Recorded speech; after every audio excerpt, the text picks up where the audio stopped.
Vous avez décidé de vendre votre logement et pourtant les acquéreurs ne sont pas au rendez-vous. Alors quoi faire? Désencombrer par exemple? Isabelle Gondran, j'aide les gens à réaliser leur rêve immobilier. Depuis plus de 15 ans, je suis agent immobilier, coach, consultant en immobilier. Et donc par ces courtes vidéos, je vais vous donner mes astuces et les outils que je peux utiliser. Aujourd'hui, les acquéreurs, ils sont pas au rendez-vous. Personne n'a la tête à acheter un logement à changer. Donc, quoi faire? Gardez votre objectif en tête, mais mettez ce temps à profit pour désencombrer. Désencombrer votre logement, ça vous permettra aussi de faire le vide dans votre tête. Et ça va faire énormément de bien dans cette période-là, mais aussi de manière générale. Alors, désencombrer, il y a plusieurs méthodes, plusieurs techniques à utiliser. Vous pouvez soit utiliser la technique de je fais ça pendant 20 minutes par jour. Donc tous les jours de la semaine, vous faites que 20 minutes. Enfin, si vous êtes emporté par votre élan, surtout allez-y, faites-vous plaisir. Mais si c'est un petit peu plus difficile, vous chronométrez, vous faites uniquement 20 minutes. Et puis vous pouvez vous consacrer à cette tâche-là par thème. Soit aujourd'hui vous faites les vêtements et puis ensuite vous faites les livres, ensuite vous faites les ustensiles de cuisine. Vous pouvez aussi le faire par pièce.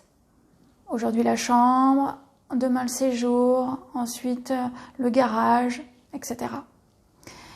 Il y a aussi la méthode qui est un petit peu plus lente, mais pour ceux qui ont vraiment du mal, c'est d'utiliser un objet par jour. Je me sépare tous les jours d'un objet. On peut peut-être faire plus rapide aussi. La méthode, je m'y consacre toute la journée. Je commence tôt le matin et le soir, ça doit être en grande partie terminé. Il paraît que ça fait énormément de bien à la tête. Ça fait un choc psychologique et derrière, son logement reste désencombré. Moi, je trouve que surtout le désencombrement, ça aiguise un pouvoir de décision et je trouve que c'est quand même une très bonne qualité. Voilà, écoutez, si cette vidéo vous a plu, n'hésitez pas, likez, partagez et à bientôt. Vous avez décidé de vendre votre logement et pourtant les acquéreurs ne sont pas au rendez-vous. Alors quoi faire? Désencombrer par exemple? Isabelle Gondran, j'aide les gens à réaliser leur rêve immobilier. Depuis plus de 15 ans, je suis agent immobilier, coach, consultant en immobilier. Et donc par ces courtes vidéos, je vais vous donner mes astuces et les outils que je peux utiliser. Aujourd'hui, les acquéreurs, ils sont pas au rendez-vous. Personne n'a la tête à acheter un logement à changer. Donc quoi faire? Gardez votre objectif en tête, mais mettez ce temps à profit pour désencombrer. Désencombrer votre logement, ça vous permettra aussi de faire le vide dans votre tête. Et ça va faire énormément de bien dans cette période-là, mais aussi de manière générale. Alors désencombrer, il y a plusieurs méthodes, plusieurs techniques à utiliser. Vous pouvez soit utiliser la technique de je fais ça pendant 20 minutes par jour. Donc tous les jours de la semaine, vous faites que 20 minutes. Enfin, si vous êtes emporté par votre élan, surtout allez-y, faites-vous plaisir. Mais si c'est un petit peu plus difficile, vous chronométrez, vous faites uniquement 20 minutes.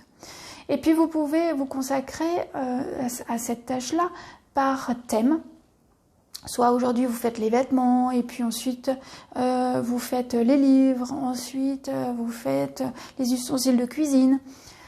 Vous pouvez aussi le faire par pièce. Aujourd'hui la chambre, demain le séjour, ensuite le garage, etc.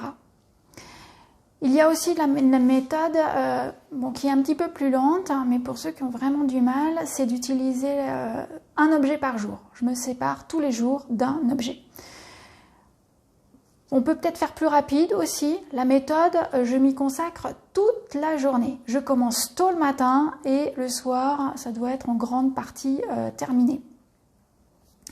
Il paraît que ça fait énormément de bien à la tête.